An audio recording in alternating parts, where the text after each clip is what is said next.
ओम नमो भगवते रामकृष्णाय।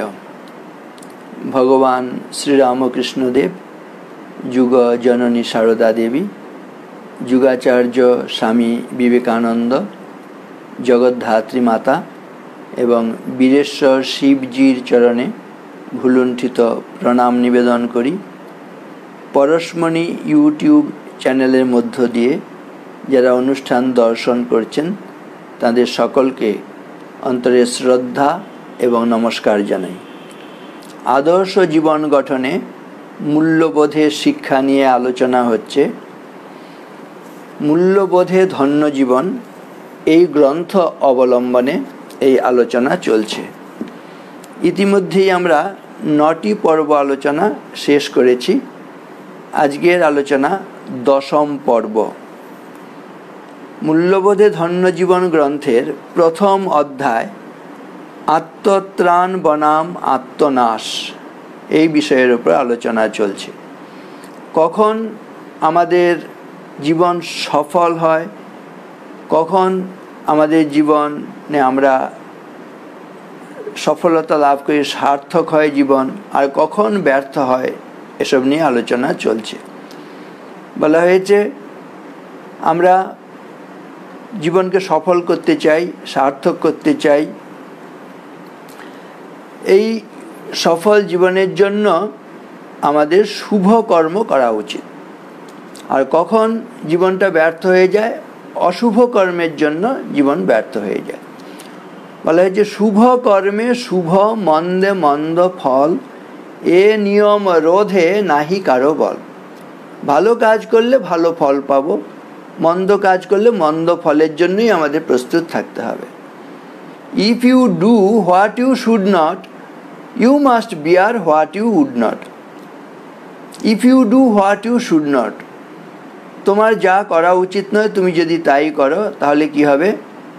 যে দুর্ভোগ তোমার ভোগ করার কথা নয়, সেই দুর্ভোগ আমাকে ভোগ করতে হবে। সেজন্য বলা হয়েছে if you do what you should not, you must bear what you would not. সেজন্য আমাদের সবসময় চেষ্টা করতে হবে যাতে আমরা শুভ কর্ম, মঙ্গল কর্ম, কল্যাণ কর্মের অনুষ্ঠান করতে পারি।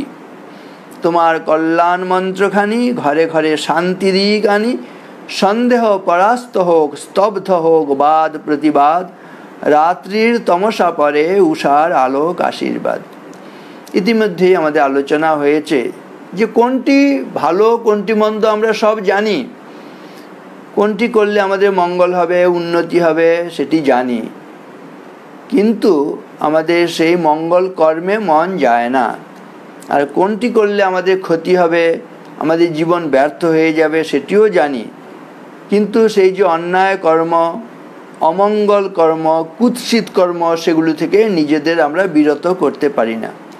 এ সম্বন্ধে সেই বিখ্যাত কথাটি বলা হয়েছে জানামি ধর্মম নচমে প্রবৃত্তি, জানামি অধর্মম নচমে নিবৃত্তি, ত্বয়া ঋষিকেশ হৃদি স্থিতেন যথা নিযুক্তস্মি তথা করোমি।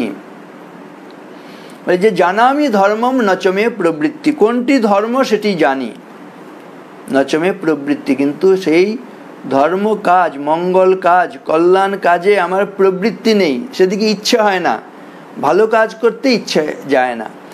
আর জানামি অধর্মম নচমে নিবৃত্তি, কোনটি অধর্ম, কোনটি অকল্যাণ কর্ম, কোনটি করলে আমার জীবনে কষ্ট নেমে আসে, যন্ত্রণা নেমে আসবে, দুঃখ নেমে আসবে, আমার নরক ভোগ হবে, সেটিও জানি না। অন্যায় কাজ করলে, পাপ কর্ম করলে, অধর্ম করলে আমার নরক ভোগ হবে, কর্মের ফল তো আছেই। ভালো কাজ করলে ভালো ফল, মন্দ কাজ করলে মন্দ ফল। তাহলে কুকাজ করলে আমাদের কুফল পেতে হবে, আমাদের নরক ভোগ হবে। বলা হয়েছে এটা জেনেও আমরা কুকর্ম থেকে নিজেদের বিরত করতে পারি না। সেজন্য প্রথম থেকে বলা হয়েছে যে ঈশ্বরের প্রতি যেন আমাদের একটা নির্ভরতা থাকে, প্রার্থনার ভাব থাকে, যে আমাদের জন্য ইচ্ছাটা সৎ বিষয়ে ধাবিত হয়। স্বামী বিবেকানন্দ বলছেন কোনটি শিক্ষা প্রকৃত শিক্ষা? সেটি হচ্ছে প্রকৃত শিক্ষা যার দ্বারা আমার ইচ্ছা শক্তি সৎ বিষয়ে ধাবিত হবে, মঙ্গল কর্মই আমি করব, সেজন্য একটি কথা আমরা মাঝে মাঝে বলে থাকি, না কারা দেশের বেশি ক্ষতি করছে, অশিক্ষিত মানুষেরা বেশি ক্ষতি করছে দেশের, না শিক্ষিত মানুষেরা বেশি ক্ষতি করছে? একটু চিন্তা করলে দেখব অশিক্ষিত মানুষেরা যত না দেশের ক্ষতি করছে তার চাইতে শিক্ষিত মানুষেরা বেশি ক্ষতি করছে। সেজন্য কথাটি বলা হয় এরকম, সাক্ষরা বিপরীতাশ্চেত রাক্ষসা এব কেবলম সরস বিপরীতশ্চেত সরসত্বম ন মুঞ্চতে। বলে যে সাক্ষরা বিপরীতাশ্চেত রাক্ষসা এব কেবলম, যদি সাক্ষর ব্যক্তিরা বিপরীত আচরণ করেন তাহলে কেমন হয়? সাক্ষরা কথাটিকে বিপরীতভাবে বানান করলে যা হয় তাই, সাক্ষরা কথাটিকে বিপরীতভাবে বানান করলে হয় সাক্ষরা থেকে রাক্ষসা। তেমনি শিক্ষিত ব্যক্তিরা যদি তারা বিপরীত আচরণ করে তাহলে তারা ভয়ঙ্কর হয়ে যায়, তারা রাক্ষসে পরিণত হয়, তাদের দ্বারা দশের অনেক বেশি ক্ষতি হয়।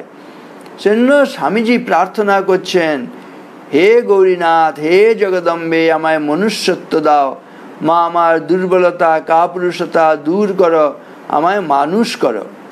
কোনটি করলে মানুষ হয়? বলা হয়েছে সরস হতে হবে আমাদের। সরস কথাটিকে যদি বিপরীতভাবে বানান করি তাহলে সরসই থাকে, দন্তস্ব র দন্তস্ব সরস। বিপরীতভাবে বানান করলে দন্তস্ব র দন্তস্ব সরস। এই সরস হওয়া মানে আমাদের সত্যিকারে মানুষ হওয়া। পুণ্যে পাপে দুঃখে সুখে পতনে উত্থানে মানুষ হইতে দাও তোমার সন্তানে। আর কি করলে মানুষ হওয়া হয়? একটা আমরা ম্যান ফর্মুলার কথা বলে থাকি, M for morality, A for ability and N for nobility. M for morality অর্থাৎ নৈতিক জীবন যদি আমাদের ভালো থাকে তাহলে আমরা সত্যিকারে মানুষ হয়েছি। আর কোনটি নৈতিক কোনটি অনৈতিক আমরা কি করে বুঝবো? বলা হয়েছে that which is shellfish is immoral and that which is selfless is moral. যেটা স্বার্থহীন সেটা হচ্ছে নৈতিক, আর যেটা স্বার্থযুক্ত সেটি অনৈতিক। স্বার্থমগ্ন যেজন বিমুখ বৃহৎ জগৎ হতে, সে কখনো শেখেনি বাঁচিতে। আর এই স্বার্থপর ব্যক্তিরা কখনোই সুখী হতে পারে না। সেজন্য যে কেচিৎ দুঃখিতা লোকে সর্বেতে সুখে ছয়া। কেন আমরা জীবনে দুঃখ পাই? না আমি একা সুখ ভোগ করতে চাই সেজন্য আমার জীবনে দুঃখ আসে, তার মানে আমি স্বার্থপর। আমি শুধু সুখী হব, অন্যদের কি সেদিকে আমার লক্ষ্য করার প্রয়োজন নেই। এই যে স্বার্থপর ভাব, এই স্বার্থপরতা নিয়ে আমি আপনি যেখানে যাব সেখানেই কিন্তু আমাদের দুঃখ পেতেই হবে। এই দুঃখ পাওয়ার কারণই হচ্ছে এটি। কতগুলো যদি আমাদের দোষ থাকে সেগুলোর জন্য আমাদের দুঃখ পেতেই হবে। কোন দোষগুলো? সেগুলো আমাদের মুনি ঋষিরা, আমাদের দেশের যারা বিদ্বজ্জনেরা পণ্ডিতেরা সুস্পষ্টভাবে বলে গেছেন। 6টি কারণে আমাদের জীবনে দুঃখ আসে। কি বলা হয়েছে? ঈর্ষি, ঘৃণী, ন সন্তোষ, ক্রোধন, নিত্য শঙ্কিত, পরভাগ্যোপজীবী যে সরেতে দুঃখ ভাগিন। কি করলে দুঃখ হয়? যদি আমার আপনার মধ্যে ঈর্ষা থাকে তাহলে কোনোদিন সুখ হবে না। Jealousy is the Ben of our national character. স্বামী বিবেকানন্দ বলছেন এই ঈর্ষা এটি হচ্ছে আমাদের জাতীয় জীবনের একটা যেন বড় পাপ। সেজন্য এই সম্বন্ধে আমাদের খুব সচেতন হতে হবে। ঈর্ষা নিয়ে আমি আপনি কোনো দিন সুখী হতে পারবো না। পরশ্রী কাতরতা, অন্যের ভালো দেখতে পারি না, এটা দিয়ে কখনো ভালো থাকতে পারবো না আমি আপনি। সেই জন্য প্রথমে বলা হয়েছে দুঃখের প্রথম কারণ হচ্ছে ঈর্ষা। 2 নম্বর বলা হয়েছে ঘৃণা। ঘৃণার ভাব যদি থাকে, অন্যের প্রতি ভালোবাসা নেই, ঘৃণা পোষণ করি, তাহলে কখনো আমি আপনি ভালো থাকতে পারবো না। সেই ঘৃণা শতগুণে সহস্র গুণে আমার দিকেই ফিরে আসবে, আপনার দিকেই ফিরে আসবে। আমি যদি ঘৃণার বিচ্ছুরণ করি আমার শরীর মন দিয়ে, সেই ঘৃণা আরও শতগুণে সহস্র গুণে বর্ধিত হয়ে আমার আপনার কাছে ফিরে আসবে, সেই জন্য কারো প্রতি যেন ঘৃণা পোষণ না করি। আমার আপনার নিজের মঙ্গলের জন্য আমাদের ঈর্ষাহীন হতে হবে, আমাদের উদার হতে হবে, আমাদের ঘৃণার ভাব ত্যাগ করে সেখানে ভালোবাসা নিয়ে আসতে হবে। সেই জন্য বলা হয়েছে ঈর্ষি ঘৃণী ন সন্তোষ। যদি সন্তোষ না থাকে, কিছুতেই মন ভরে না, যা পাচ্ছি অর্থ বিত্ত বাড়ি ঘর বিদ্যা বুদ্ধি মান যশ প্রতিপত্তি, মানে হচ্ছে আরও চাই আরও চাই, এই যে কিছুতেই আমার মন ভরে না, সন্তুষ্টি নেই, এই অসন্তোষ নিয়ে কখনো আমরা ভালো থাকবো না। সারদা মা বলছেন সন্তোষের সমান ধন নাই, সহ্যের সমান গুণ নাই। সেজন্য স স স বাংলা বর্ণমালায় বলা হয়েছে, 3টি শয়ের অবতারণ করা হয়েছে, তালবস্য মূর্ধন্যস্য দন্তস্য। কেন বলেছে? সহ্য কর সহ্য কর সহ্য কর। ক্ষুদন্ত ধরতি সহে কাঠ সহে বনরায়, কুবচন্ত সাধু সহে ওতে সমৌন যায়। এই কথাগুলো মনে রাখতে হবে। ক্ষুদন্ত ধরতি সহে, পৃথিবী খনন সহ্য করছে। কাঠ সহে বনরায়, বনরায় হচ্ছে গাছ, সে কর্তন সহ্য করছে, কত ডালপালা আমরা কেটে নিচ্ছি গাছের, সে গাছ সব সহ্য করছে।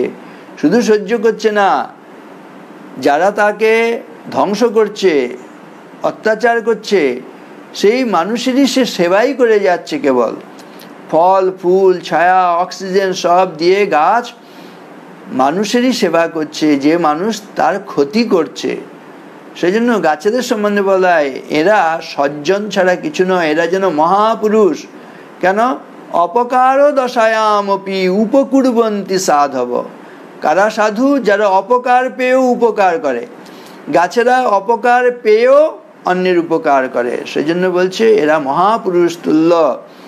অপকার দশায়ামপি উপকুর্বন্তি সাধব, ছিন্দন্তমপি বৃক্ষ স্বছায়া কিং ন রক্ষতি। গাছেরা ছিন্নমূল হয়ে গিয়েও ঘাতককেই কি রক্ষা করে না?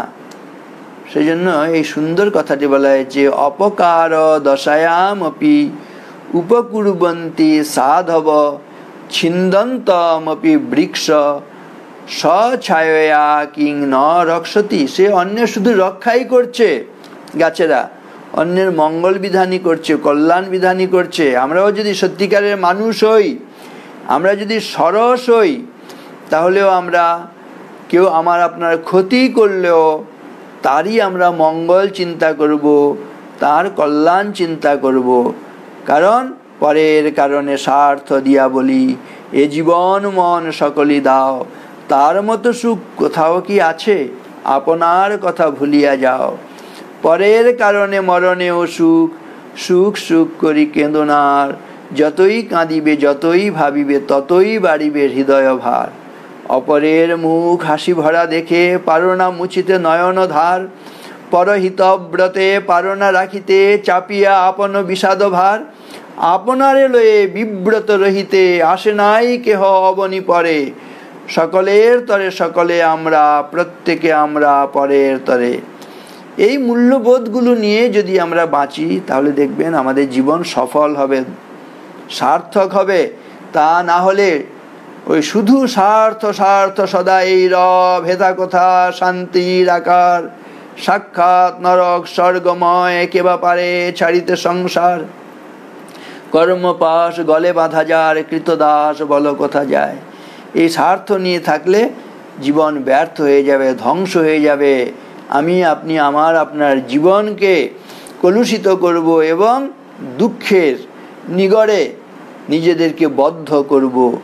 সেজন্য নিজের কল্যাণের জন্য, অন্যের কল্যাণের জন্য, সমাজের কল্যাণের জন্য আমাদের কিন্তু স্বার্থহীন জীবনযাপন করা একান্ত প্রয়োজন। এই স্বার্থহীন জীবনযাপন করা মানে নিজেরও স্বার্থ সুরক্ষিত হয়। সেক্ষেত্রে আমরা দেখি এখনকার দিনে যে কোনো পরিবারে যদি দেখা যায় যে না সেই পরিবারটা খুব সুন্দর আছে, ভালো আছে, দেখবেন সেই পরিবারটা কেন সুন্দর চলছে, ভালো চলছে, সেই পরিবারের মানুষগুলো একে অপরের জন্য স্বার্থ ত্যাগ করছেন। এই ত্যাগ করার কথা শুনলেই আমাদের মনে একটা ভয়ভীতি হয়, না ত্যাগ তো সাধু সন্ন্যাসীরা করবেন। কিন্তু বলা হচ্ছে না, ত্যাগ সাধু সন্ন্যাসীর একচেটিয়া সম্পত্তি নয়, তারা যেন একটা ব্রত হিসেবে গ্রহণ করে ত্যাগের জীবন যাপন করছেন। কিন্তু তা নয়, প্রতিটি মানুষের জীবনে এই ত্যাগের প্রয়োজন রয়েছে। যদি ত্যাগ না হয়, শুধুই ভোগ হয়, তাহলে সেই জীবনে কখনোই আনন্দ আসতে পারে না, শান্তি আসতে পারে না, সেই জীবন দুঃখের নিগড়ে বদ্ধ হয়ে যায়। সেজন্য ত্যাগ করতেই হবে। মা বাবা সন্তানের জন্য ত্যাগ করছেন বললে সন্তানরা মা বাবাকে এত ভালোবাসেন, এবং একটা পরিবারে সেই পরিবারটাই তাহলে বেশি সুন্দর পরিবার হয় যেখানে নাকি একে অপরের জন্য ত্যাগ স্বীকার করেন, স্বার্থ ত্যাগ করেন। সেজন্য এই ত্যাগ হচ্ছে একান্ত প্রণাম। আর ত্যাগ মানে আসলে বলা হচ্ছে ক্ষুদ্র স্বার্থ ত্যাগ করে বড় স্বার্থটাকে গ্রহণ। এইভাবে দেখলে আমাদের মনে কখনো কিন্তু এই ত্যাগের জন্য ভয় আসবে না। ক্ষুদ্রটাকে আমরা ত্যাগ করব। বলছে ত্যাজেদ একম কুলস্যার্থে গ্রামস্যার্থে কুলম ত্যাজেদ গ্রামম জনপদস্যার্থে আত্মার্থে পৃথিবীং ত্যাজেদ। এই ত্যাগের ফর্মুলা এরকম বলা হয়েছে। ত্যাগের যে একটা হচ্ছে ক্রম আছে, কীরকম এর নিয়মটা কি, এর প্রকৃতিটা কীরকম বলা হয়েছে। ত্যাজেদ একম কুলস্যার্থে, কুল মানে বংশ। একটা কুলে, একটা পরিবারে দেখা যাবে 5 জন মানুষ আছে, এর মধ্যে দেখা যাবে একজন মানুষ সে স্বার্থপর, সে নানানভাবে সে সমস্যা সৃষ্টি করছে। বলা হয়েছে না, তুমি ওই গোটা 5 জনের স্বার্থটাকে দেখো, একজনকে প্রয়োজন হলে ত্যাগ করো। ওই 5 জনের স্বার্থ দেখলে ওই একজনকে ত্যাগ করলেও দেখা যাবে ওই 5 জনের মধ্যে যেহেতু সেই একজনও আছে, তার স্বার্থ সুরক্ষিত থাকবে।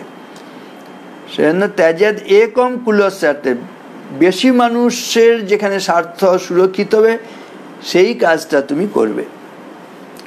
এই জন্য বলেছে ত্যাজেদ একম কুলস্যার্থে। পরিবারের 5 জনের মধ্যে দরকার হলে একজনকে একটু তাকে দূরে সরিয়ে রাখবে, অন্য সবার স্বার্থটা দেখো, তাহলে পরিবারটা ভালো চলবে। ত্যাজেদ একম কুলস্যার্থে গ্রামস্যার্থে কুলম ত্যাজেদ। অনেকগুলো পরিবার নিয়ে একটা গ্রাম হচ্ছে, এইবার গ্রামের মধ্যে হয়তো দেখা যাবে যে 500টা পরিবার বাস করছে। তাহলে একটি পরিবারের মানুষ দেখা যাচ্ছে তারা খুব গোলমাল করছে। বলছে এই একটা পরিবারের দিকে এত দৃষ্টি দিতে হবে না, তারা যা করছে করুক, তুমি গোটা 500 যে পরিবার রয়েছে এই সকলের স্বার্থটা দেখো। আর সকলের এই স্বার্থটা দেখলে এই যে 5 জন নিয়ে একটা পরিবার, যাকে আপাত দৃষ্টিতে আমরা একটু যেন পরিহার করে রেখেছি, দূরে সরিয়ে রেখেছি, এই একটি পরিবারের স্বার্থও কিন্তু সুরক্ষিত হবে, স্বাভাবিকভাবেই হবে। সেজন্য বলছে ত্যাজেদ একম কুলস্যার্থে গ্রামস্যার্থে কুলম ত্যাজেদ। গ্রামের স্বার্থে একটা পরিবারকে তাহলে আমরা দূরে সরিয়ে রাখতে পারি, ওদেরকে একটু অবজ্ঞার দৃষ্টিতেও দেখতে পারি। তাহলে গ্রামস্যার্থে কুলম ত্যাজেদ গ্রামম জনপদস্যার্থে। অনেকগুলো গ্রাম নিয়ে একটি জনপদ হয় বা জেলা হয়। তবে গোটা জেলার উন্নতির জন্য দরকার হলে একটা গ্রামের স্বার্থ, একটা গ্রামের মানুষ কিছুতেই যেন কথা শুনছে না, ওরা সহযোগিতা করছে না, আচ্ছা ওরা সহযোগিতা না করুক, ওদেরকে একটু ইগনোর করো, তুমি গোটা জেলার স্বার্থটা দেখো। তাহলে গোটা জেলার স্বার্থের জন্য একটা গ্রামের স্বার্থ তুমি একটু তুচ্ছ জ্ঞান করতে পারো। তাহলে তারপরে বলা হয়েছে আত্মার্থে পৃথিবীং ত্যাজেদ। এবার কেউ যদি আত্মজ্ঞান লাভ করতে চায় তাহলে সে গোটা পৃথিবীকে ত্যাগ করবে। সে তাহলে কুল মানে পরিবার ত্যাগ করবে, সে গ্রাম পরিত্যাগ করবে, সে জেলা পরিত্যাগ করবে এবং গোটা জগৎ পরিত্যাগ করবে। কিন্তু এই ত্যাগের মধ্য দিয়ে আপাতদৃষ্টির জগৎ ত্যাগ হলো, কিন্তু জগতের সকলের মধ্যেই নিজেকে দেখবে তখন।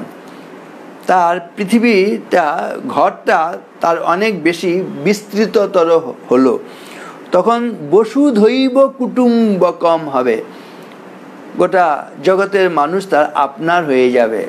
সেজন্য আত্মার্থে পৃথিবীং ত্যাজ্য, দেখেন আত্মার্থে মানে আত্মজ্ঞান লাভের জন্য। আত্মজ্ঞান লাভ হলে আমরা কি বুঝতে পারি? আমার মধ্যে যে ঈশ্বর আছেন সেই ঈশ্বর সর্বভূতের মধ্যে রয়েছেন। ঈশ্বর সর্বব্যাপী, সর্বম খল্লিদম ব্রহ্ম, যত্র জীব তত্র শিব। তখন এই আত্মজ্ঞান হলে সকলের মধ্যে যেহেতু ঈশ্বরকে দেখেন, সবার কল্যাণ হয় তার দ্বারা। তিনি একটা বিরাট উদার মনের মানুষ হচ্ছেন, তিনি মহাপুরুষে পরিণত হচ্ছেন। আর এই উদার মন মানেই হচ্ছে তিনি কেমন না, সংকীর্ণ চিত্তরা বলেন এই মানুষটি আমার আত্মীয়, আমার আপনজন। কিন্তু যিনি উদার চিত্ত তিনি বলেন বসুধৈব কুটুম্বকম, সকলেই আমার আপনার। অয়ং নিজ পরো বেতি গণনা লঘু চেতসাম। নিজ পর, এই মানুষগুলো আমার নিজের আত্মীয়, আমার ঘনিষ্ঠ, আর অন্যরা হচ্ছে পর। এরকম যদি কেউ মনে করে তাহলে বলা হচ্ছে এটা হচ্ছে যারা লঘু চিত্ত, সংকীর্ণ চিত্ত, তারা বলেন এরা আমার আপনার লোক, আর অন্য সকলে হচ্ছে পর। অয়ং নিজ পরবেতি গণনা লঘু চেতসাম। সংকীর্ণ চেতা মানুষেরা বলেন এরা আমার আপনার, অন্যরা সবাই দূরের মানুষ, পর। কিন্তু বলছে উদার চরিতা নাম তু বসুধৈব কুটুম্বকম, যারা উদার চরিত্রের তারা বসুধার সমস্ত পৃথিবীর বিশ্বের সকল মানুষকে আপনার করে দেখেন। এই হচ্ছে উদার। স্বামী বিবেকানন্দ বলছেন all expansion is life, all contraction is death, সম্প্রসারণী জীবত, সংকীর্ণতাই মৃত্যু। আসলে এটা হচ্ছে হৃদয়ের বিস্তার। এই হৃদয় সে নীলাচল, কাশী মথুরা বৃন্দাবন, বুদ্ধ গয়ায়ে জেরুজালেমে, মদিনা কাবা ভবন, মসজিদ এই মন্দির এই, গির্জা এই হৃদয়, এইখানে বসে ঈশামুষা পেল সত্যের পরিচয়। এই রণভূমে বাঁশির কিশোর গাহিলেন মহাগীতা, এই মাঠে হলো মেষের রাখাল নবীরা খোদার মিতা। এই হৃদয়ের ধ্যান গুহা মাঝে বসিয়া সাক্ষ্যমুনি, ত্যাজিল রাজ্য মানবের মহা বেদনার ডাক শুনি। এই কন্দরে আরব দুলাল শুনিতে আহ্বান, এইখানে বসে গাহিলেন তিনি কোরআনের সামগান। মিথ্যা শুনিনি ভাই, এই হৃদয়ের চেয়ে বড় কোনো মন্দির কাবা নাই। তাহলে এই হৃদয়ের বিস্তার এটি চাই। রবীন্দ্রনাথ আরো এই ধরনের কথা বলছেন হৃদয়ের বিস্তার সম্বন্ধে বলতে গিয়ে। দাও ফিরে সে অরণ্য, লওয়ে নগর, লও যত লৌহ লষ্ট্র কাষ্ঠ প্রস্তর, হে নব সভ্যতা, হে নিষ্ঠুর সর্বগ্রাসী, দাও সেই তপবন পুণ্য ছায়া রাশি, গ্লানিহীন দিনগুলি, সেই সন্ধ্যা স্নান, সেই গোচারণ, নিবার ধান্যের মুষ্টি, বলকল বসন মগ্ন হয়ে আত্ম মাঝে নিত্য আলোচন মহাতত্ত্বগুলি। পাষাণ পিঞ্জরে তব নাহি চাহি, নিরাপদে রাজভোগ নব, চাই স্বাধীনতা, চাই পক্ষের বিস্তার, বক্ষে ফিরে পেতে চাই সবার, ইত্যাদি বলে বলা হয়েছে। তাই এই হৃদয়ের বিস্তার চাই। তাহলে পাষাণ পিঞ্জরে তব নাহি চাহি, নিরাপদে রাজভোগ নব, চাই স্বাধীনতা, চাই পক্ষের বিস্তার, বক্ষে ফিরে পেতে চাই শক্তি আপনার, পরাণে স্পর্শিতে চাই ছিড়িয়া বন্ধন, অনন্তে জগতের হৃদয় স্পন্দন। এই সমস্ত জগৎ সেখানে হচ্ছে আমার আপনার লোকেরা রয়েছে, কেউ পর নয়। এ আমার শরীরের শিরায় শিরায় যে প্রাণ তরঙ্গমালা রাত্রি দিন ধায়, সেই প্রাণ ছুটিয়াছে বিশ্ব দিগ্বিজয়ে, সেই প্রাণ অপরূপ ছন্দে তালে লয়ে নাচিছে ভুবনে, সেই প্রাণ চুপে চুপে বসুধার মৃত্তিকার প্রতি রোম কূপে, লক্ষে লক্ষে তৃণে তৃণে সঞ্চারে হরসে, বিকাশে পল্লবে পুষ্পে বরসে বরসে, বিশ্বব্যাপী জন্ম মৃত্যু সমুদ্র দোলায়, দুলিতেছে অন্তহীন জোয়ার ভাটায়। সমস্ত অণু পরমাণুর মধ্যে প্রাণের খেলা চলছে, সবার মধ্যেই সেই প্রাণ, এক প্রাণ, ওই সর্বম খল্লিদম ব্রহ্ম। এই উপলব্ধিটাকে আমরা যত বিস্তৃত করতে, ভালো বড় করতে পারবো, তত আমাদের শান্তি, আনন্দ, স্বার্থপরতার জায়গায় নিঃস্বার্থ কল্যাণ, মানে নিজের কল্যাণ নয়, সকলের কল্যাণ। তাহলে দুঃখ পেতে হলে আমরা বললাম যে না, সন্তুষ্টি নিয়ে আসতে হবে, ঈর্ষা ত্যাগ করতে হবে, ঘৃণার ভাব ত্যাগ করতে হবে, অসন্তোষ ত্যাগ করতে হবে, ঈর্ষি ঘৃণী ন সন্তোষ, ক্রোধন ক্রোধ ত্যাগ করতে হবে, নিত্য শঙ্কিত, ওই যে সবসময় ভয় পাচ্ছি, কখন ভয় পাই, শঙ্কা নিয়ে চলি, না অন্যায় কাজ করলে কেউ দেখে ফেলবে, ধরে ফেলবে, সেজন্য আমাদের শঙ্কা হয়, ভয় হয়, সময়ের কাজ সময়ে করতে পারছি না, তখন ভয় হয়। তারপরে না, আত্মবিশ্বাসহীনতার অভাবে আমাদের ভয় হয়, ভাবি আমি যে জিনিসটা জীবনে লাভ করতে চাইছি সৎ উপায়ে, সেই জিনিসটা লাভ করতে পারবো না, তখন আমি অসৎ উপায় অবলম্বন করছি, অসৎ উপায় অবলম্বন করতে গিয়ে আমার মধ্যে ভয় হবে। সেজন্য আমার নিজের যোগ্যতা বাড়ানোর চেষ্টা করতে হবে, দক্ষতা বাড়াবার চেষ্টা করতে হবে, আরও বেশি নিজেকে গুণী করে তুলতে হবে, অ্যাবিলিটি বাড়াতে হবে, যোগ্যতা বাড়াতে হবে, আর আত্মবিশ্বাসে বলিয়ান হতে হবে। স্বামীজি সেই কথা মনে রাখতে হবে। If you have faith in 330 millions of your mythological gods, and in all the gods which now and again the foreigners have introduced into your midst, and still have no faith in yourself, there is no salvation for you. যদি তোমার 33 কোটি সব দেবদেবীর উপর বিশ্বাস থাকে, আর মাঝে মধ্যে বিদেশিরা যেসব দেবদেবীর আমদানি আমাদের দেশে করে দিয়েছেন তাদের সকলের উপর বিশ্বাস থাকে, অথচ নিজের উপর বিশ্বাস না থাকে, তাহলে তোমার মুক্তির কোনো উপায় নেই। Have faith in yourself first and then in God. আগে নিজের উপর বিশ্বাস রাখো, তারপরে অন্যের উপর বিশ্বাস। এইগুলো মনে রেখে আমাদের চলতে হবে। তাহলে দুঃখের কারণ তাহলে বলা হলো ঈর্ষি, ঘৃণী, ন সন্তোষ, ক্রোধন, নিত্য শঙ্কিত, পরভাগ্য উপজীবী যে স্বরেতে দুঃখ ভাগিন। সব শেষেরটা সবচেয়ে গুরুত্বপূর্ণ। কেন দুঃখ হয় না, পরের ভাগ্যে খাওয়ার জন্য আমরা চেষ্টা করি, সচেষ্ট হই, পরাধীন জীবনযাপন করি। এই পরাধীন জীবনযাপন না কখনো আমার আপনার জীবনে শান্তি আসতে পারে না, আনন্দ আসতে পারে না। বলে যে স্বাধীনতাহীনতায় কে বাঁচিতে চায়, হে কে বাঁচিতে চায়, দাসত্ব শৃঙ্খল বল কে পরিবে পায়, হে কে পরিবে পায়। এই দাসত্বের জীবন কখনো আনন্দের হয় না। বলা হয় পুরুষদের জীবনে দুঃখ বেশি না, নারীদের জীবনে দুঃখ বেশি। নারীরা বলে থাকেন নারীদের জীবনে দুঃখ বেশি। আবার কোনো কোনো সময় ইয়াং ছেলে পেলে তারা আবার খানিকটা যেন মজা করে বলে না, পুরুষদের জীবনে দুঃখ বেশি। আমিও মজা করে বলি হ্যাঁ, দুজনই ঠিক বলেছ। নারীর জীবনে দুঃখ বেশি কেন বলা হয়েছে?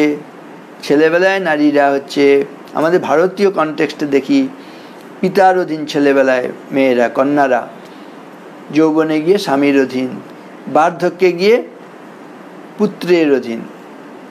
এই যে স্বাধীনতাহীনতায় কে বাঁচিতে চায়, হে কে বাঁচিতে চায়, দাসত্ব শৃঙ্খল বল কে পরিবে পায়, হে কে পরিবে পায়। সেজন্য আমি বলে থাকি যে নারীদের জীবন, বিশেষ করে আমাদের কন্যাদের চিন্তা করতে বলি, ভাবতে বলি, সারা জীবনে একজন পুরুষের দাসত্ব করার জন্য কি নারীর জীবন? তারা প্রথম থেকেই সেই কথা ভেবে তারা জীবনে কিভাবে চলাফেরা করবে, জীবনটা কিভাবে যাপন করবে, প্রথম থেকেই তাদেরকে সে বিষয়ে ভাবতে হবে। তার মানে এই নয় তারা সংসার করবে না, বিয়ে থা করবে না, এটা বলা হচ্ছে না। কিন্তু কিছুতেই তারা সংসার করুক, বিয়ে করুক, কিন্তু তাহলেও যেন দাসত্ব না করে।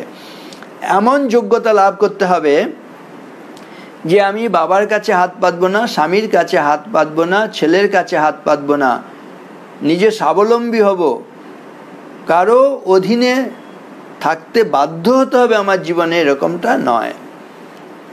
সেজন্য স্বামীজির ভাবনায় হচ্ছে সেই শিক্ষাই হচ্ছে সত্যিকারের শিক্ষা, যে শিক্ষায় মানুষ নিজের পায়ের উপর দাঁড়াতে পারে। যদি নিজের পায়ের উপর দাঁড়াতে না পারে, নিজের ভরণ পোষণই করতে পারছে না, নিজের দেখভালই করতে পারছে না, সে অন্যের দেখভাল কি করে করবে, পরোপকার কি করে করবে, নিজের যেটুকু প্রয়োজন সেটুকুই মেটাতে পারছে না, অন্যের প্রয়োজন কি করে মেটাবে? সেজন্য তাকে অ্যাবিলিটি লাভ করতে হবে, যোগ্য হয়ে উঠতে হবে। এই যোগ্য না হলে, আমি আপনি যদি দুর্বল থাকি, তাহলে যারা সবল তারা আপনাকে আঘাত করবে। তখন ওই আঘাত পাবার জন্য আমাদের মানসিক প্রস্তুতি নিয়ে থাকতে হবে। যে দিক থেকে আপনি দুর্বল থাকবো, যারা সেই বিষয়ে দক্ষ সবল, তারা আপনাকে কিন্তু সব সময় অবদমিত করে রাখার চেষ্টা করবে, তারা আমাদের পরাধীন করে রাখার চেষ্টা করবে। আর এই পরাধীনতা মানেই দুঃখ। সেজন্য যতভাবে সম্ভব আমাদের অ্যাবিলিটি বাড়াতে হবে। এম ফর মোরালিটি বলেছিলাম না, নৈতিক জীবনটা খুব উন্নত হবে। আর হচ্ছে অ্যাবিলিটি বাড়াতে হবে, সক্ষম হতে হবে, নানান দিক থেকে আমাদের যোগ্য হয়ে ওঠার চেষ্টা করতে হবে। তা না হলে একটি উদাহরণ দিয়ে বলা হয় যে দুর্বল থাকলে কীরকম আঘাত পেতে হয়। বলছে অশ্বম নৈব গজম নৈব ব্যাঘ্রম নৈব চ নৈব চ অজাপুত্রম বলিম দদ্যাৎ দেব দুর্বল ঘাতক। বলছে দেবতারা পর্যন্ত যারা দুর্বল তাদেরকে আঘাত করেন। উদাহরণ দিয়ে বলা হয়েছে কালী মন্দিরে বলিদান করা হয়, হাতি বলি হয়, ঘোড়া বলি হয়, বাঘ বলি হয়, সিংহ কি বলি হয়? কখনোই হয় না। অজাপুত্রম বলিম দদ্যাৎ। অজা মানে ছাগো শিশু, অজাপুত্র ছাগো শিশুকে বলিদান করো। কারণ কি? দেব দুর্বল ঘাতক, দেবতাও দুর্বলকেই মারেন। সেজন্য তিনি ওই ছাগো শিশুটাকেই বলিদান করছেন।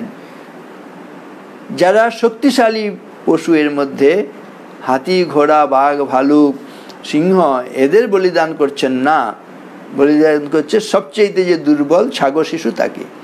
তাহলে দেবতা হয়েই যদি দুর্বলকে আঘাত করেন, মারেন, তাহলে যারা জগতের শক্তিশালী মানুষ তারা দুর্বলদেরকে আঘাত করবে না?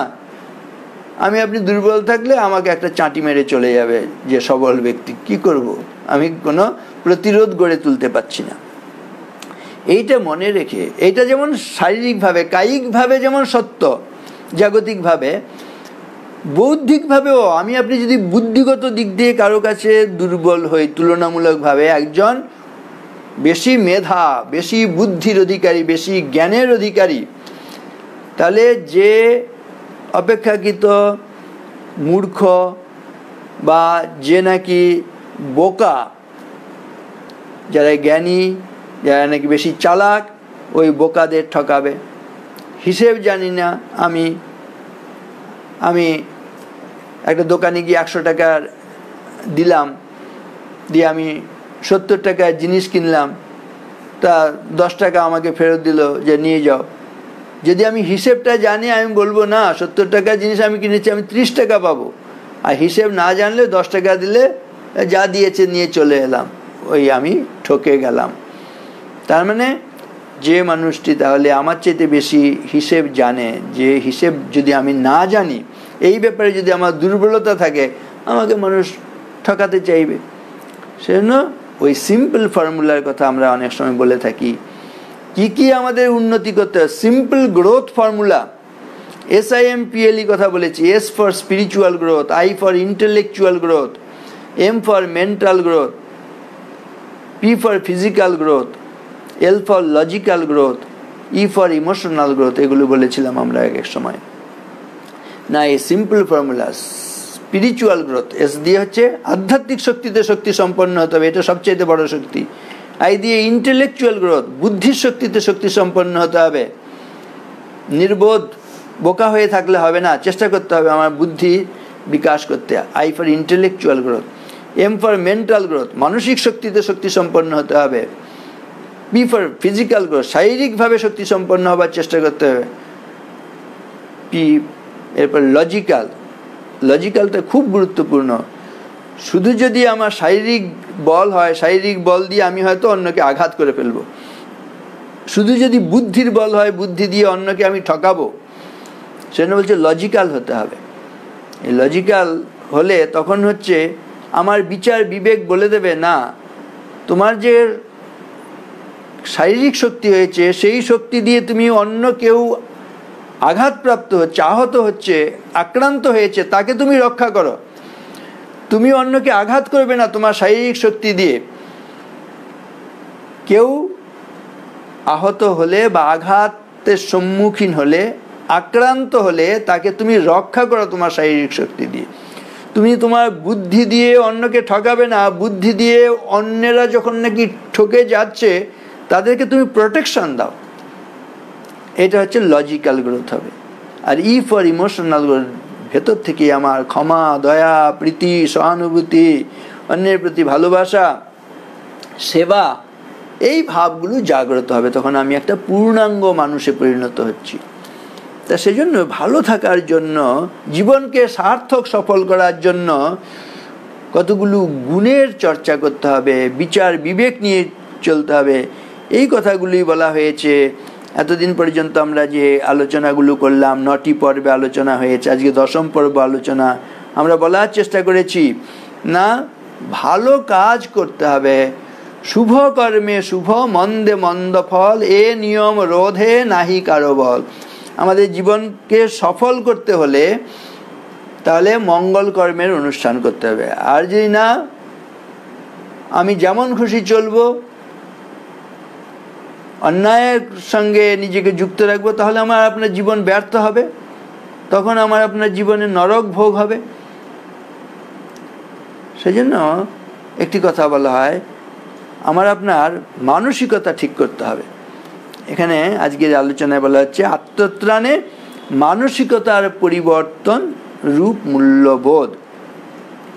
একটু ভালোভাবে লক্ষ্য করলে দেখব উপরের শ্লোকের মধ্য দিয়ে আমাদের মানসিকতা বা দৃষ্টিভঙ্গি পরিবর্তনের উপদেশ দেওয়া হয়েছে। উপরের শ্লোক মানে এটা বলা হয়েছিল যে ভগবান যে মাঝে মধ্যে আসেন, কেন আসেন না, মানুষের যে ধর্ম কর্তব্য সেগুলো যাতে প্রত্যেকে ঠিকভাবে প্রতিপালন করে, সেজন্য ভগবান মাঝে মাঝে আসেন।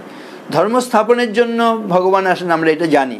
যুগে যুগে অধর্মের যখন বিস্তার হয় আর ধর্মের গ্লানি এসে উপস্থিত হয়, তখন হচ্ছে ভগবান আসেন, আবার ধর্ম স্থাপন করেন।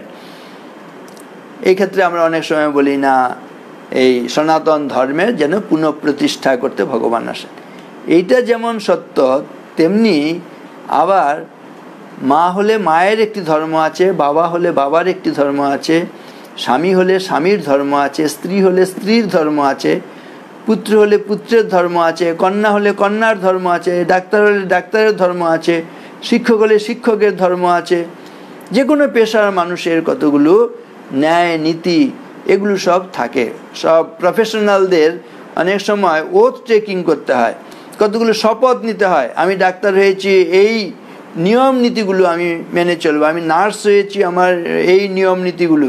আমি শিক্ষকতায় আসছি, এই শিক্ষকের এই আদর্শগুলোকে আমি অনুসরণ করে চলবো। প্রত্যেকের জীবনে এরকম সব থাকার কথা।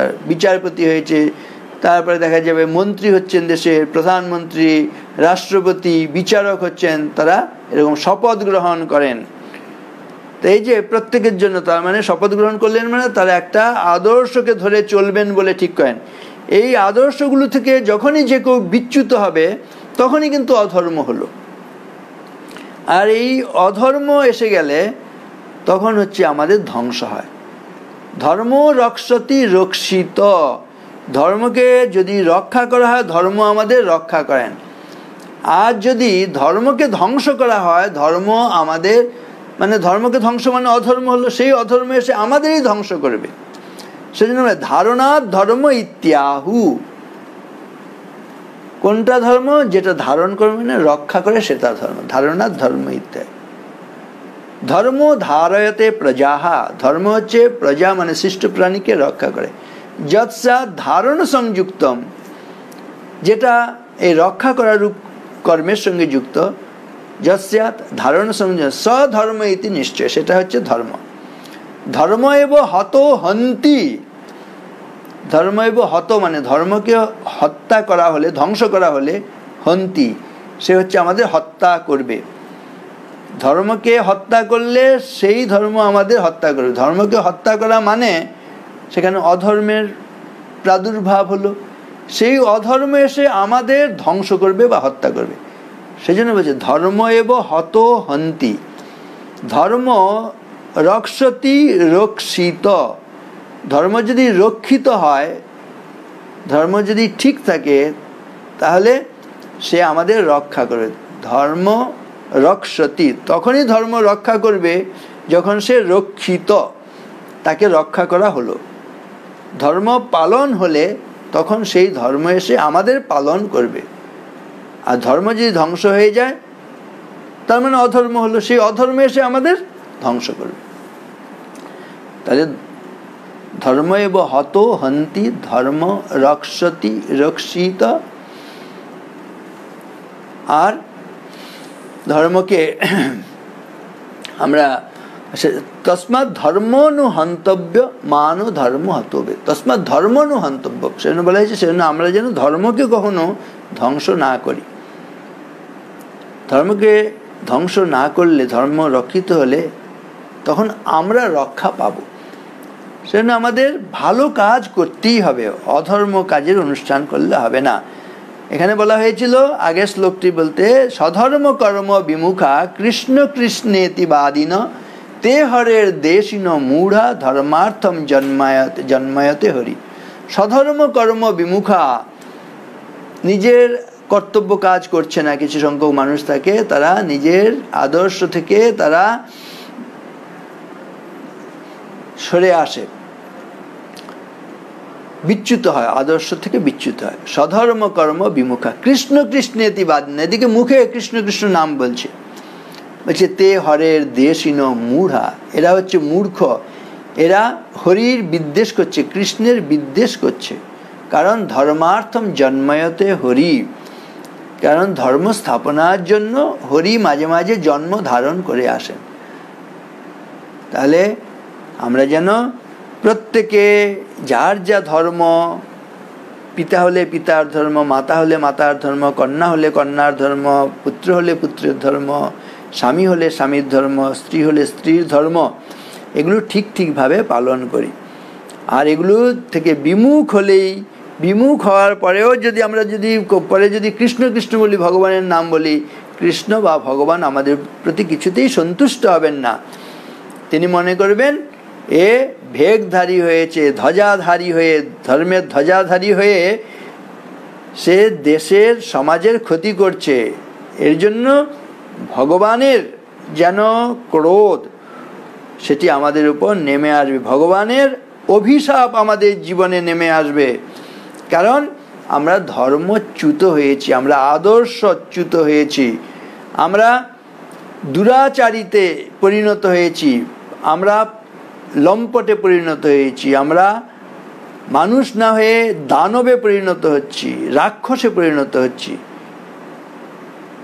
এই স্বধর্ম পালন না করা মানেই হচ্ছে মানুষ পশু হয়ে যায়, তখন অসুরে পরিণত হয়, তখন দানবে পরিণত হয়, তখন চারিদিকে সেই দানবের যে ধ্বংসলীলা সেগুলো চলতে থাকে। অসুরের যে আসুরিক প্রবৃত্তি তার হচ্ছে সেখানে বিস্তার, সেখানে ধ্বংস, এই হিংসা হত্যায় ভরে যায়। তখন বলা হয় হিংসার উৎসবে আজি বাজে, অস্ত্রে অস্ত্রে মরণের উন্মাদ রাগিনী ভয়ঙ্করী, দয়াহীন সভ্যতা নাগিনী তুলেছে কুটিল ফনা চক্ষের নিমেষে, গুপ্ত বিষ দন্ত তার ভরি তীব্র বিষে, হত্যা অরণ্যের মাঝে, হত্যা লোকালয়ে, কীটের গহ্বরে, অগাধ সাগর জলে, নির্মল আকাশে, হত্যা জীবিকার তরে, হত্যা খেলা চলে, হত্যা অকারণে, হত্যা অনিচ্ছার বসে, চলেছে নিখিল বিশ্ব হত্যার তাড়নে, ঊর্ধ্বশ্বাসে প্রাণপণে। চারিদিকে তখন দেখি হিংসা, হত্যা। কেন? মানুষ তার ধর্ম, তার আদর্শ থেকে সে বিচ্যুত হয়েছে, তার স্খলন হয়েছে, তার পতন হয়েছে। তাহলে যাতে আমাদের এই স্খলন না হয়, পতন না হয়, আমরা যেন আদর্শে অবিচল থাকতে পারি, এই মূল্যবোধগুলো আমাদের জীবনে দরকার। সেজন্য বলা হয়েছে যে আমাদের মানসিকতা ঠিক করতে হবে। Your attitude determines your altitude. আমার মানসিকতাই বলে দেবে আমি কোন উচ্চতায় আছি। আসলে সমাধান হলো মনকে প্রশিক্ষিত করা। শাস্ত্র বলেন মনেতেই বদ্ধ মনেতেই মুক্ত, মনএব মনুষ্যানাম কারণম বন্ধ মোক্ষয়, বন্ধায় বিষয়াসক্তম মুক্তম নির্বিষয়ম স্মৃতম। যে মন বিষয়াসক্ত সেই মন আমাদের বদ্ধ করে, আর যে মন বিষয় বিমুক্ত সেই মন আমাদের মুক্ত করে। সেই জন্য আত্মত্রাণের জন্য আমাদের প্রথম থেকেই মনকে প্রশিক্ষিত নিয়ন্ত্রিত করা প্রয়োজন। বস্তুত সমাজে আমরা মানুষে মানুষে শক্তির যে পার্থক্য দেখি, তার জন্য মন দায়ী। যিনি মনকে যত নিয়ন্ত্রণ করতে পারেন তিনি তত বেশি শক্তির অধিকারী হন। শ্রীমদ্ ভগবদ গীতায় বলা হয়েছে উদ্ধরেদ আত্মনাত্মানম নাত্মানম অবসাদয়েদ, আত্মৈব হি আত্মনো বন্ধুর আত্মৈব রিপুর আত্মন। আমাদের যদি মনটাকে নিয়ন্ত্রণ করতে পারি তাহলে এই মনটাই আমার মিত্রে পরিণত হয়। আর মনটাকে যদি নিয়ন্ত্রণ করতে না পারি তাহলে মনটাই শত্রুতে পরিণত হয়। ইন্দ্রিয়গুলো সম্বন্ধে এরকম, যে ইন্দ্রিয়গুলোকে আমি নিয়ন্ত্রণে রাখতে পারবো সেই ইন্দ্রিয়গুলো আমার তাহলে বন্ধু, আর যে ইন্দ্রিয়গুলোকে আমি সংযত করতে পারবো না, নিয়ন্ত্রণ করতে পারবো না, সেই ইন্দ্রিয়গুলো আমার আপনার শত্রুতে পরিণত হয়, সে আমার আপনার ক্ষতি করবে। সেজন্য এই বারবার সংযম সংযম সংযম এগুলোর উপর গুরুত্ব দেওয়া হয়েছে। বলা হয়েছে সর্বম আত্মবশম সুখম সর্বম পরবশম দুঃখম। বলা হয়েছে এই স্বাধীন আমি নিশ্চয়ই ইন্দ্রিয়ের কাছে পরাভূত হব না, ইন্দ্রিয়গুলোকে আমি আপনি পরিচালনা করব, ইন্দ্রিয়গুলো যেন আমাকে আপনাকে পরিচালনা না করে, ইন্দ্রিয়ের উপর আমি আপনি প্রভুত্ব করব, ইন্দ্রিয়গুলো যেন আমাদের উপর প্রভুত্ব করতে না পারে। যেন নিজের দ্বারা নিজের উদ্ধার সাধন করতে হয়। উদ্ধরেদ আত্মনাত্মানম নাত্মানম অবসাদেদ, এই আত্মাকে যেন আমরা অবসাদগ্রস্ত না করি। আত্মৈব হি আত্মনো বন্ধুর আত্মৈব রিপুর আত্মন, নিজেই নিজের বন্ধু, নিজের নিজের শত্রু। যে মনটা নিয়ন্ত্রিত সে মনটা তাহলে মিত্র, আর যে মনটা অনিয়ন্ত্রিত সে আমার শত্রু, ধ্বংস করে দিচ্ছে। বন্ধুর আত্মাত্মনস্তস্য যেনাত্মৈব আত্মনাজিত অনাত্মনস্তু শত্রুত্বে বর্তেতাত্মৈব শত্রু। কখন? যখন নাকি ইন্দ্রিয়গুলোকে বশীভূত রাখতে পারবো না তখন সে আমার শত্রু, বশীভূত রাখতে পারলে সে আমার মিত্র হবে। বলছে এই শক্তিগুলো আমাদের মধ্যে আছে, প্রত্যেকের মধ্যেই বশীভূত করার শক্তি। তোমাতে রয়েছে সকল কেতাব, সকল কালের জ্ঞান, সকল শাস্ত্র খুঁজে পাবে সখা, খুলে দেখো নিজ প্রাণ। তোমাতে রয়েছে সকল ধর্ম, সকল যুগাবতার, তোমার হৃদয় বিশ্ব দেউল, সকলের দেবতা। কেন খুঁজে ফেরো দেবতা ঠাকুর মৃত পুঁথি কঙ্কালে, হাসিছেন তিনি অমৃত হিয়ার নিভৃত অন্তরালে। Each soul is potentially divine. The goal is to manifest this divinity within by controlling nature, external and internal. Do this either by work or worship or psychic control or philosophy, by one or more or all of these, and be free. আমাদের মধ্যে কত রকম শক্তি দিয়ে ঈশ্বর পাঠিয়েছেন, বুদ্ধি, বিবেচনা, বিচার, বিবেক, এগুলো সব দিয়ে পাঠিয়েছেন। এগুলোর অনুশীলন যত করব তত আমার মধ্যে শক্তি আসবে। না শুভ তাহলে প্রচেষ্টা, শুভ কর্মের চেষ্টা, মানসিকতার পরিবর্তন, আমার আপনার মধ্যে দৈবী গুণ যেগুলো আছে সেগুলোকে জাগিয়ে তোলা।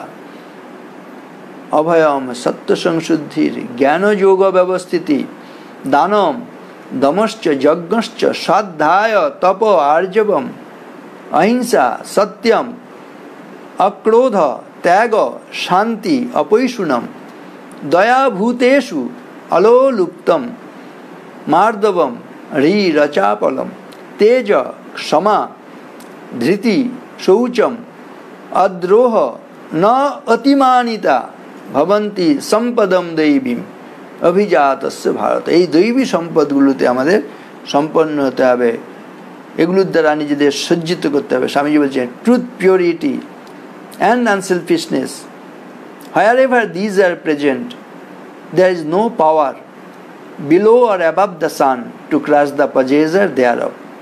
Equipped with this, one individual is able to face the whole universe in opposition. সত্য, পবিত্রতা এবং নিঃস্বার্থপরতা, এই তিনটি জিনিস যার মধ্যে থাকবে, সূর্যের নিচে এবং সূর্যের উপরে এমন কোনো শক্তি নেই তাকে পরাভূত করতে পারে। আর এই তিনটি শক্তির দ্বারা যদি কেউ সজ্জিত হয়, তিনটি শক্তি কি? সত্য, পবিত্রতা এবং নিঃস্বার্থপরতা।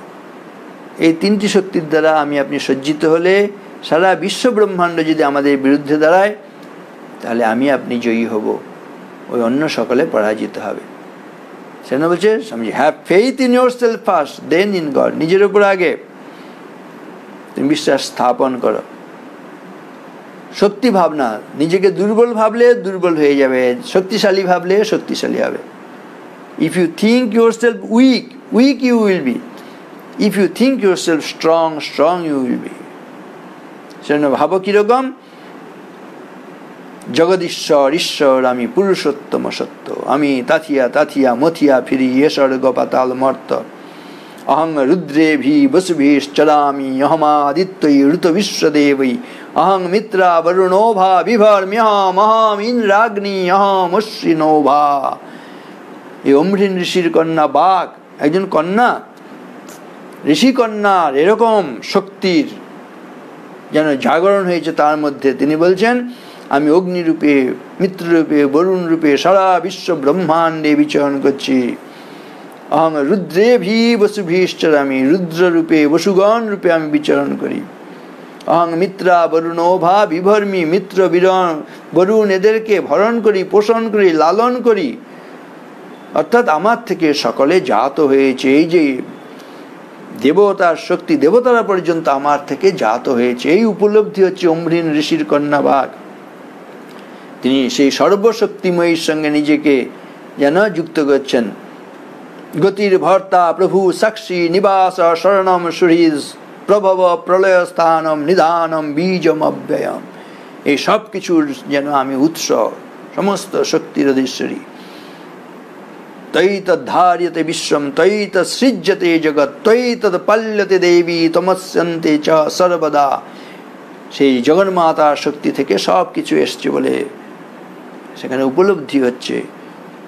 তৈতদ্ধার্যতে বিশ্বম, তিনি ধারণ করছেন, জগন্মাতা বিশ্বকে ধারণ করছেন। ধার্যতে বিশ্বম তৈতৎসৃজ্যতে জগৎ, তিনি জগৎকে সৃষ্টি করছেন। তৈতৎপল্যতে দেবী, তিনি পালন করছেন। তমস্যন্তে চ সর্বদা, আবার সদা সর্বদা তার মধ্যেই বিলীন হচ্ছে। তাহলে এই মহাশক্তির আমরা হচ্ছে তনয়। স্বাভাবিকভাবেই আমরা দুর্বল কখনো হতে পারি না। এমন মায়ের ছেলে মোরা দুর্বল কে বলে? আমরা মায়ের ছেলে, আমরা মায়ের ছেলে, আমরা কি কম? আসুক না জম জিনব অবহেলে। চন্দ্র সূর্য গ্রহ তারা মায়ের কথায় ঘুরছে তারা। এই যে ভাবনা, তাদের মা সর্বশক্তিময়ী, সেই সর্বশক্তিময়ীর সন্তান আমি আপনি, কখনো আমরা দুর্বল হতে পারি না।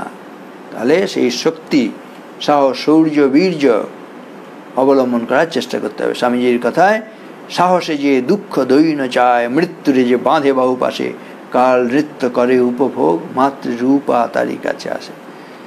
তাহলে আদম, দাউদ, ঈসা, মুসা, ইব্রাহিম, মোহাম্মদ, কৃষ্ণ, বুদ্ধ, নানক, কবির, বিশ্বের সম্পদ আমাদেরই এরা, পিতা পিতামহ এই আমাদের মাঝে। তাঁদেরই রক্ত কম বেশি করে প্রতি ধমনীতে রাজে, আমরা তাঁদেরই সন্তান জ্ঞাতি, তাঁদেরই মতন দেহ, কে জানে কখন মরাও অমনি হয়ে যেতে পারি কেহ। বিদুষী, মৈত্রী, খনা, লীলাবতী, সতী, সাবিত্রী, সীতা, অরুন্ধতী, বহু বীরবালা, বীরেন্দ্র প্রসূতি, আমরা তাঁদেরই সন্ততি। অনলে দহিয়া রাখে যারা মান, পতি পুত্র তরে সুখে ত্যাজে প্রাণ, আমরা তাঁদেরই সন্ততি।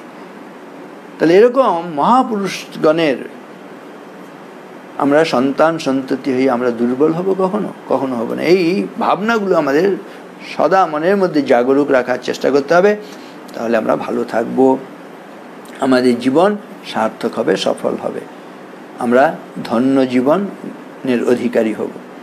নমস্কার, ভালো থাকবেন।